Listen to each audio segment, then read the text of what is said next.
Bonsoir et bienvenue pour ce nouvel épisode de la série H.O.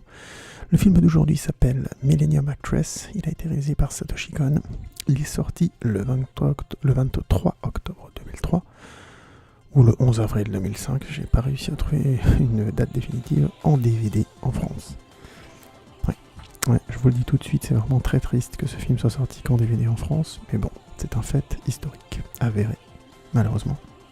Et je n'ai pas eu l'occasion, malheureusement, de le découvrir au cinéma.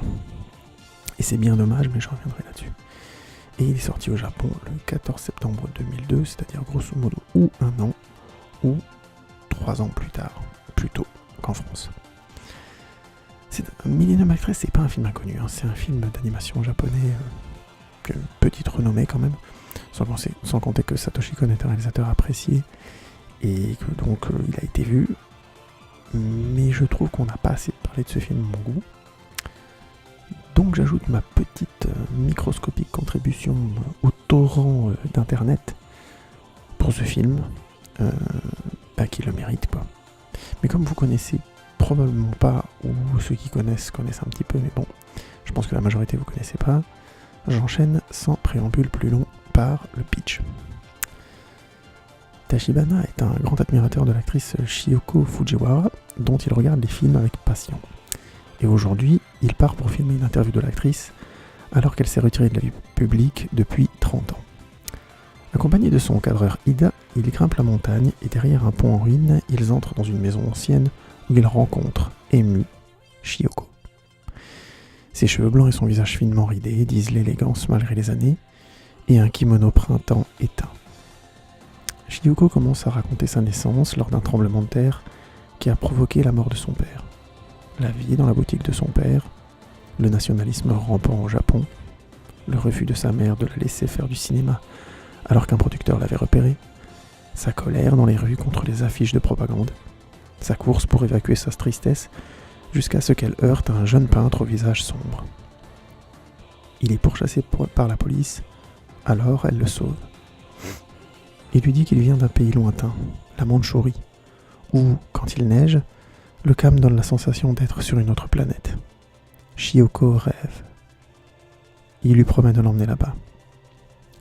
Pour la remercier, il lui donne une clé. Il lui dit que cette clé ouvre la chose la plus importante qu'il soit. Chiyoko promet de lui rendre lorsqu'ils iront chez lui tous les deux. Le lendemain, en rentrant de l'école, Chiyoko voit les policiers chez elle. Son vieux voisin lui chuchote que, heureusement, il a fui pour prendre le train. Chiyoko se met alors à courir, à perdre haleine. Elle tombe et se relève aussitôt, sous la neige, pour le rattraper, lui rendre la clé, et peut-être partir avec lui. Elle court contre le train s'en va.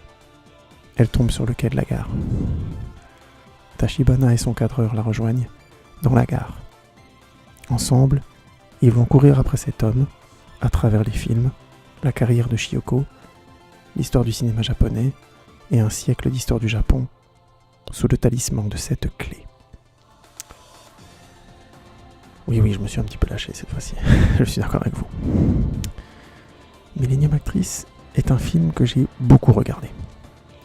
Moins que d'autres films de Satoshi Kon, mais quand même je l'ai maté un petit paquet de fois. Et étonnamment, j'ai toujours eu l'impression d'un film très simple, alors que quand j'ai commencé à préparer cette review, je me suis rendu compte qu'il était très compliqué à raconter en fait. Le pitch que je viens de vous dire est vraiment le démarrage de l'intrigue. C'est un fil narratif simple. Chiyoko court après l'inconnu. Et différentes embûches viennent la contrarier. Grosso modo, c'est ça l'histoire. C'est une simplicité en principe qui est contrecarrée et densifiée par le visuel du film, puisque l'intrigue de Millennium Actress traverse la carrière de Chiyoko, et justement la carrière de Chiyoko se déroule sur 50 ans de cinéma japonais. Le film en profite donc pour muter son intrigue de film en film de la carrière de Chiyoko. La base est toujours la même. Elle veut le retrouver, elle veut retrouver l'inconnu. Mais les nuances varient selon les contextes. Dans le Japon féodal, il est un prince qu'elle doit sauver en devenant elle-même samouraï dans une ville en flammes, ou encore ninja dans une forêt, par exemple. Et ça c'est juste pour la part, on va dire, film d'action, quoi, film de samouraï ou autre. Dans le cadre d'un film féodal fantastique, Shiyoko est contraint par le spectre d'une vieille femme à boire un élixir pour le rejoindre lui, alors qu'il serait mort à ses pieds. Dans un contexte de film de guerre, elle veut rester sous un bombardement pour le retrouver parce qu'a priori il n'est pas à l'abri, parce qu'il a été emprisonné. Dans un film de monstre, elle veut braver le champ de bataille d'un monstre et de l'armée pour le retrouver, etc., etc. Vous avez compris, le thème principal est la poursuite de l'amour. Ou en tout cas, de l'amour romantique. Romantique avec un grand R. En effet, Shiyoko et ce mec ne se sont jamais touchés. Ils ne se sont pas dit qu'ils s'aimaient ou quoi que ce soit d'autre. Donc, l'amour de Shiyoko est très romantique et juvénile. D'un côté, c'est beau, parce que les héros dramatiques en général, c'est beau, mais triste, mais beau. Tout simplement parce que, je l'ai déjà dit dans d'autres vidéos, mais le romantisme est en quelque sorte toujours trop tard. Mais il continue d'espérer. Ce qui fait que ça donne un côté triste, émouvant, mais beau à la fois. Et ça donne aux personnages publics, et notamment aux acteurs beaux, quelque chose de beau en quelque sorte, et du charisme. J'en veux pour preuve le cliché du beau ténébreux, genre Richard Gere, ou je sais plus comment il s'appelait, l'acteur qui jouait Dylan McKay dans Beverly Hills. Ouais, j'ai des super références. Vous voyez le genre, quoi. Ou ça donne chez les femmes, ça donne par exemple l'héroïne immaculée et pure, dont l'incarnation faite par Rachel Weisz pendant bien des années a été, à mon avis, particulièrement utilisée jusqu'à la corde au cinéma, pour dire si c'est un type de héros dramatique qui marche bien. Le mauvais côté du héros dramatique, c'est que en quelque sorte, c'est la lourdeur de ses sentiments. On est toujours dans des formes d'amour infinies, immenses, qui sont impressionnants, mais qui, par définition, sont aussi un peu ridicules ou qui peuvent vite le devenir.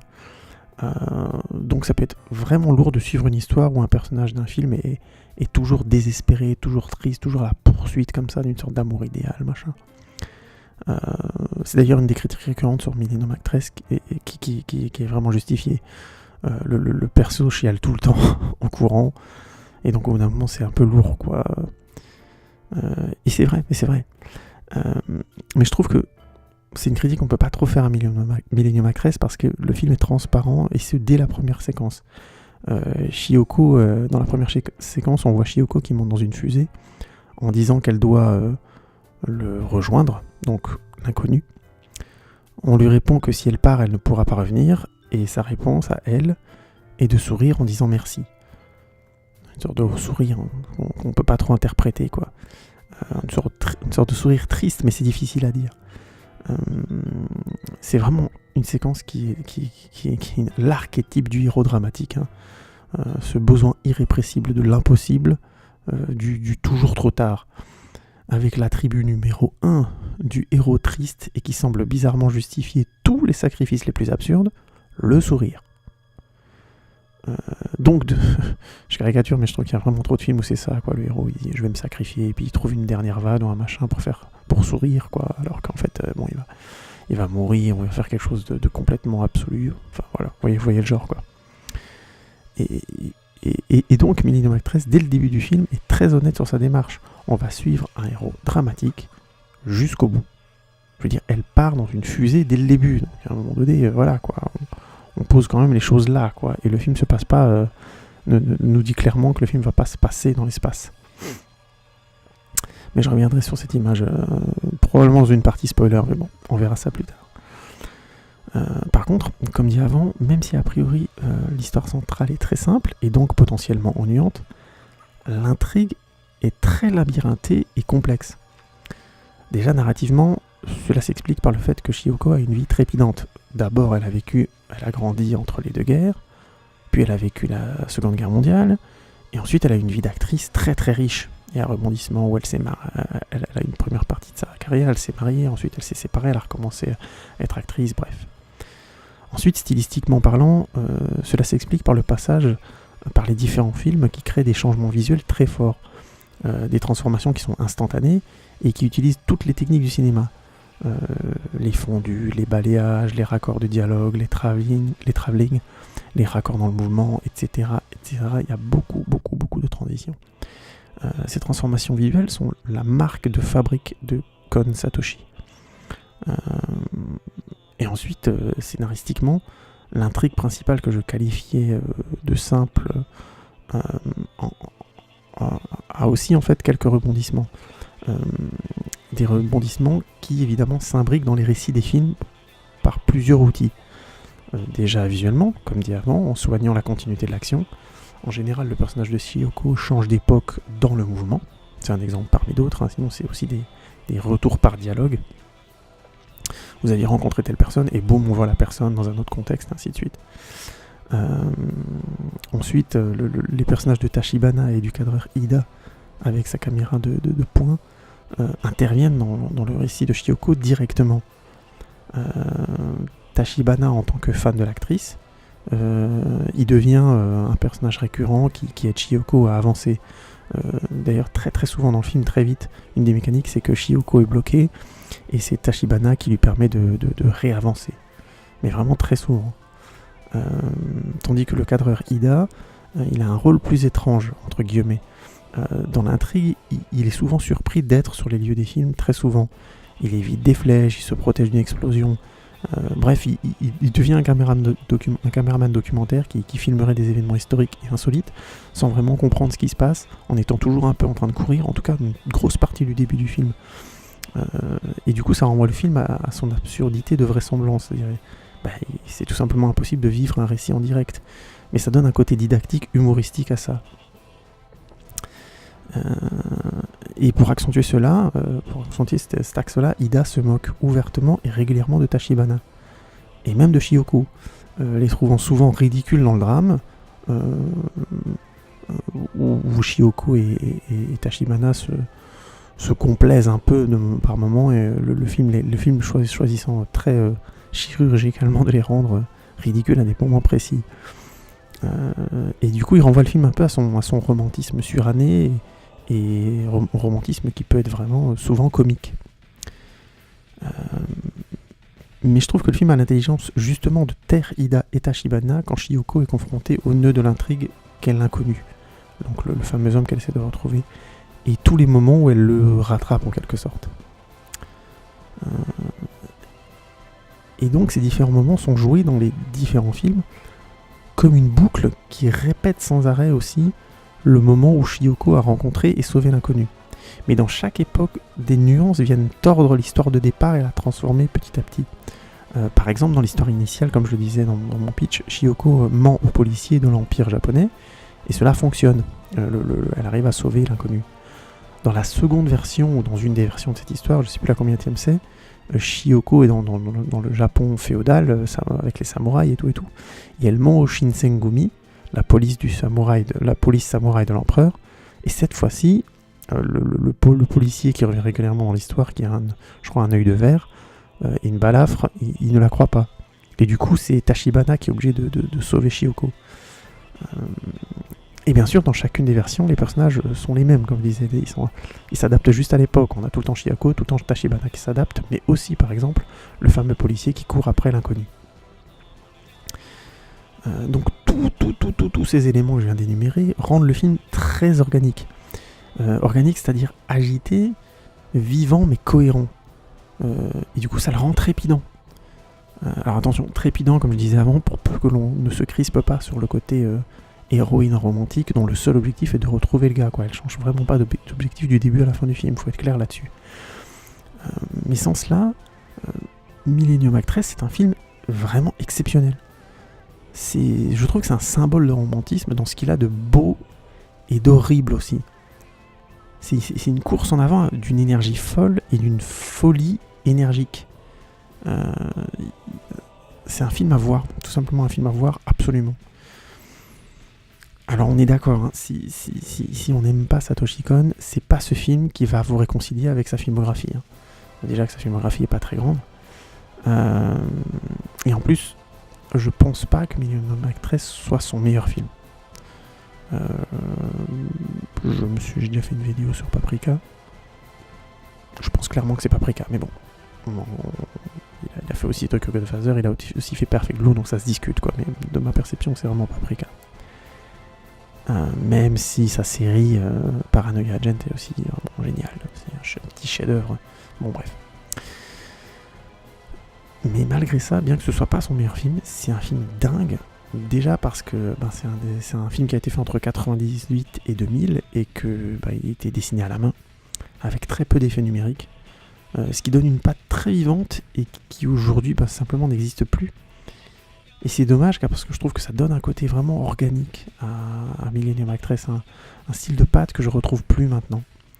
Et je trouve qu'on a un peu perdu et que des films, heureusement, comme maintenant ça me revient plus, Mind Game, un film complètement fou sur lequel je ferai peut-être une review, un de ces quatre, très probablement, avait retrouvé justement en faisant du dessin à la main et des choses comme ça. Il avait gagné un prix dans plusieurs festivals en Europe et en Asie aussi à cause de ça justement, mais il l'avait fait de manière hyper inventive, c'était assez fou quoi. Il y avait un mélange de 3D complètement cubique, c'était un film complètement dingue. Mais ça donne vraiment un côté vivant, un côté respirant chez les personnages que je trouve qu'on retrouve beaucoup plus difficilement maintenant dans le tout numérique. Même s'il y a des films extraordinaires, des dessins animés extraordinaires, mais je trouve qu'on passe par moments à côté de ce côté coup de crayon qu'il y avait et qui donnait une certaine fraîcheur au dessin. Je sais pas, c'est sensible ce que je dis là, mais c'est mon impression.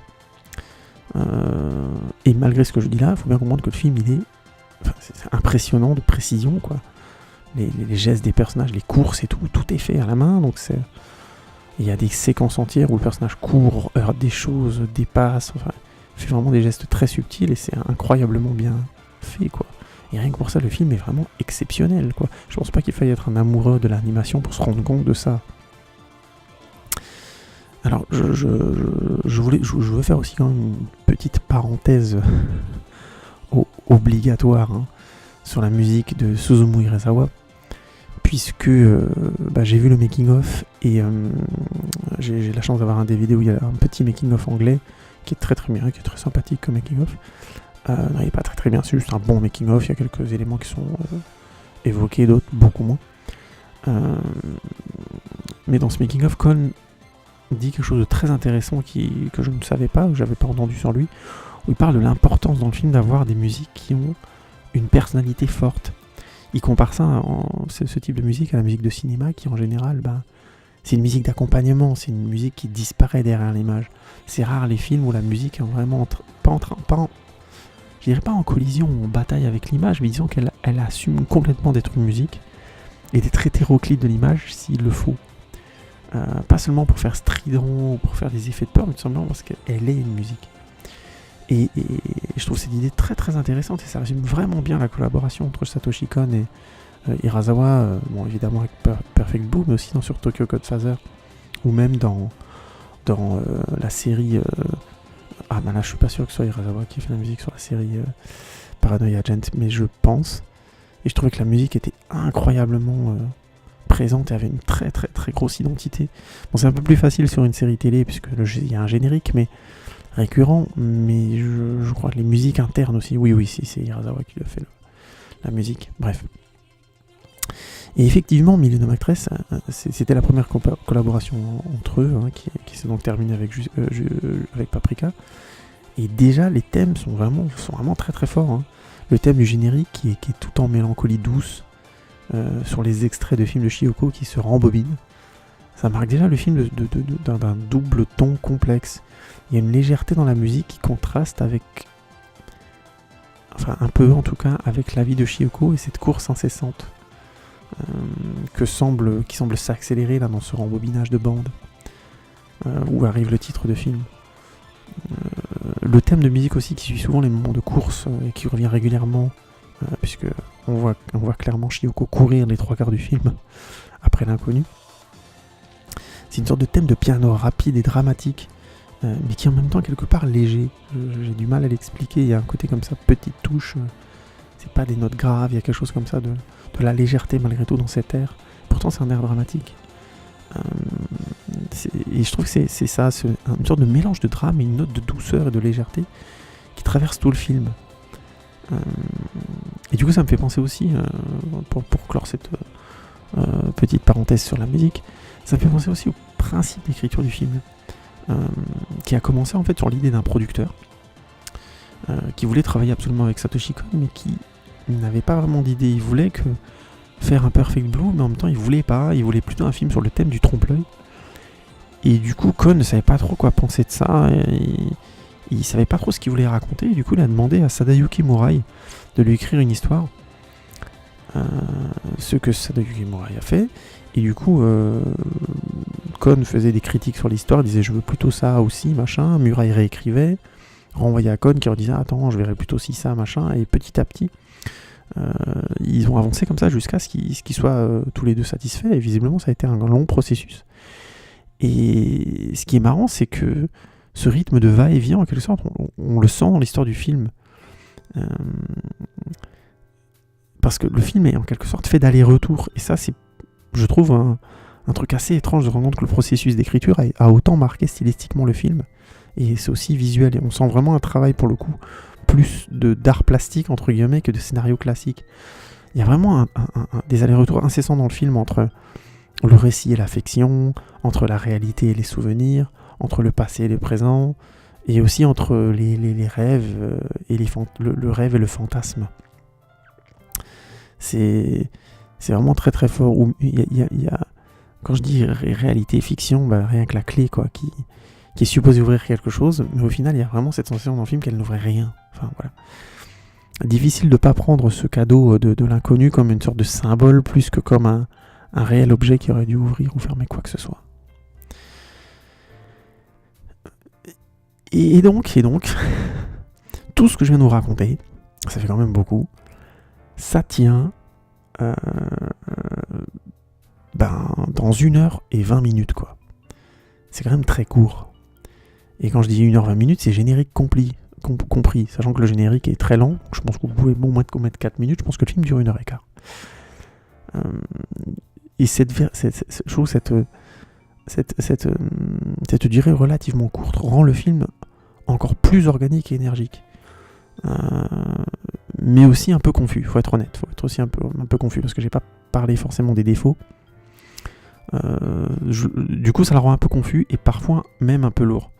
Il y a notamment une séquence où Satoshi Kon a besoin de se croiser les courses des différentes périodes pour souligner la course effrénée de la vie de Shiyoko, grosso modo dans la dernière partie du film. Et je trouve que c'est pas très intéressant, parce qu'arrivé à ce stade du film, c'est évident que toute cette course est une seule course. Voilà. Le film le montre, le film le fusionne, le film le mute littéralement. La réalité et les fictions se croisent de manière de plus en plus indescriptible par moments, même si le film reste très clair sur ses séparations. Quoique, pour ce point-là précisément, ma petite théorie perso est que le film était peut-être un peu court, donc 1h15 en total, générique compris, pour une sortie au cinéma. Il faut bien savoir qu'à 1h15, je crois qu'on considère encore que le film est un moyen métrage dans certains pays, peut-être que c'est le cas au Japon. Et du coup, Kon a dû légèrement étirer, je pense, cette séquence pour gagner les précieuses secondes nécessaires à l'exploitation du film en salle. Exploitation au cinéma qui est juste indispensable à rentabiliser un film d'animation de ce prix-là. Même si c'était un film avec des moyens très modestes, Millennium Actress, c'était juste vital qu'il sorte au cinéma, au moins au Japon, pour que le film puisse un tant soit peu se rentabiliser, et heureusement ça a été le cas. Ça n'a pas été un four économique total. Je pourrais m'arrêter là, mais c'est un film qui me donne envie de faire une petite partie spoiler. En plus là je vous fais un épisode qui est relativement court.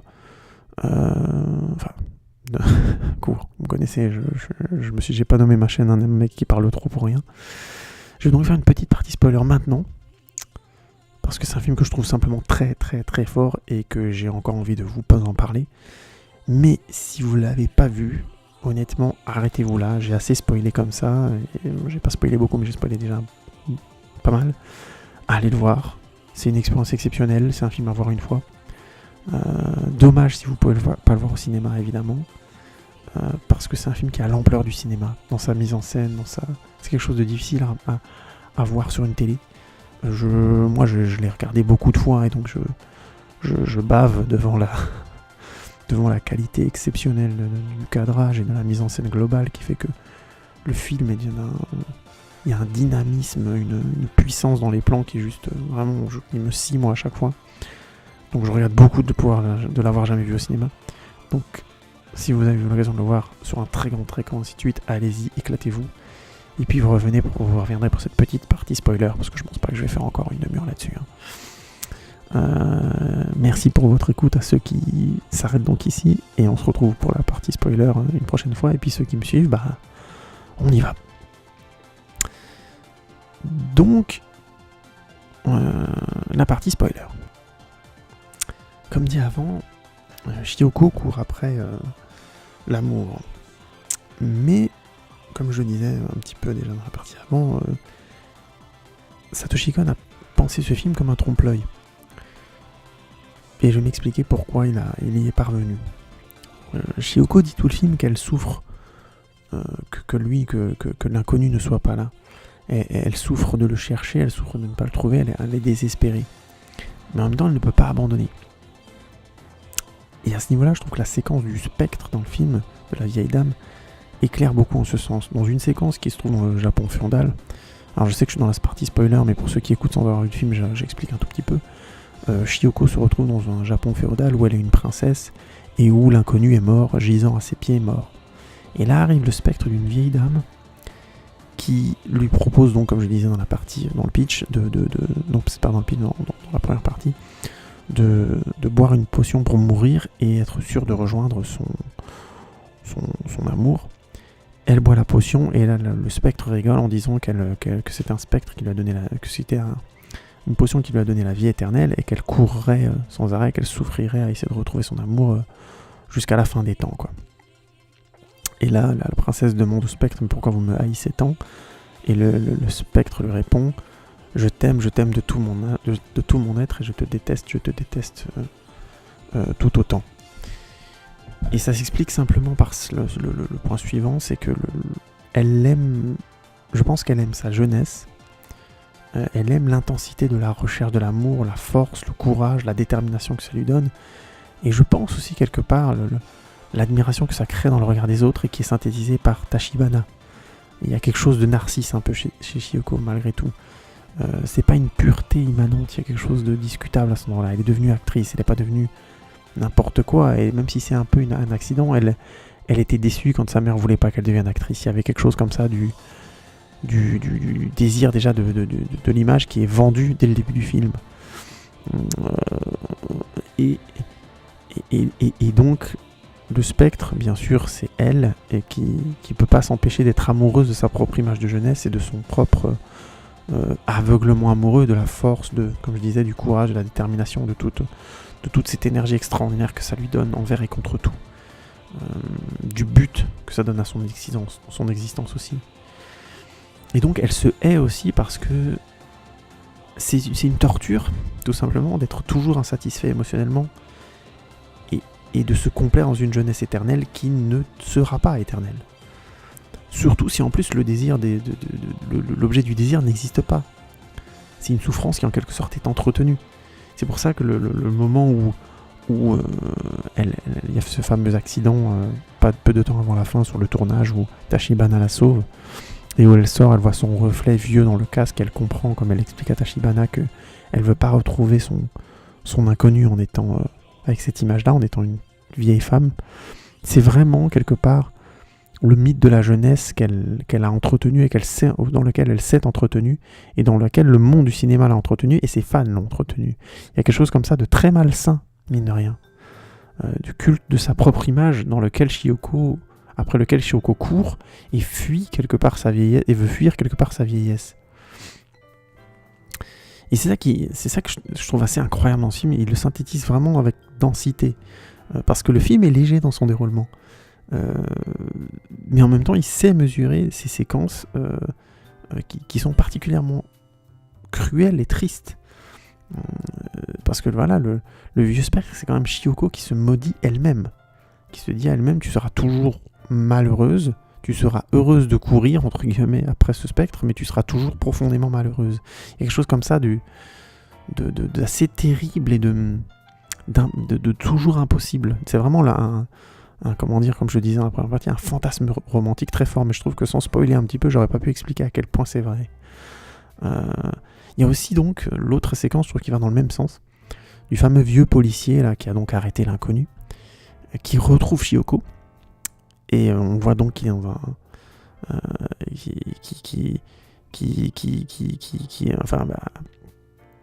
qu'il a perdu un œil, qu'il a perdu une jambe et que maintenant il vit comme un clochard, quoi. Il va très très mal, et donc il retrouve Shiyoko pour lui donner une lettre. Je crois que c'est une peinture d'elle, la peinture d'elle que l'inconnu aurait fait en lui disant en attendant qu'on se retrouve.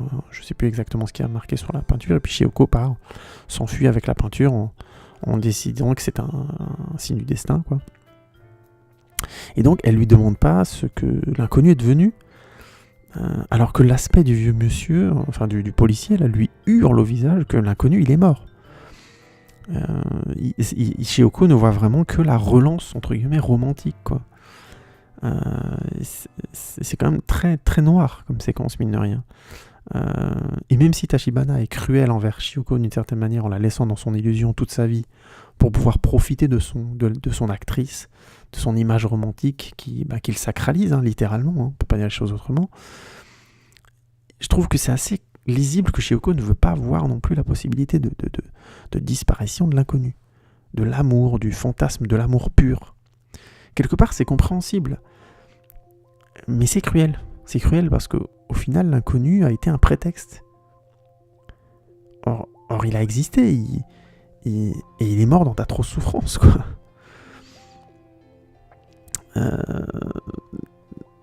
Les gens de l'histoire de Shiyoko ont souffert.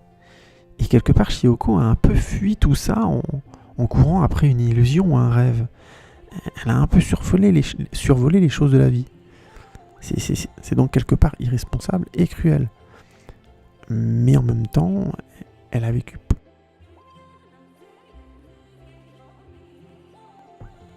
C'est-à-dire une petite fille de fille amoureuse, une vie de petite fille amoureuse, pardon, tellement têtue qu'elle a forcé son chemin en quelque sorte dans la vie d'adulte. C'est donc un film en trompe-l'œil. A priori, l'histoire est simple et mélodramatique, à tendance romantique forte, donc. Et en fait, c'est une histoire d'une très grande complexité parce qu'elle est parfaitement équilibrée sur l'écriture des personnages. Je trouve que c'est une leçon d'écriture dans cette forme-là. En fait, c'est une intrigue simple qui correspond en tout point au personnage, mais les personnages sont si denses que l'intrigue devient extrêmement dense. Et la fin, en ce sens, est vraiment complexe.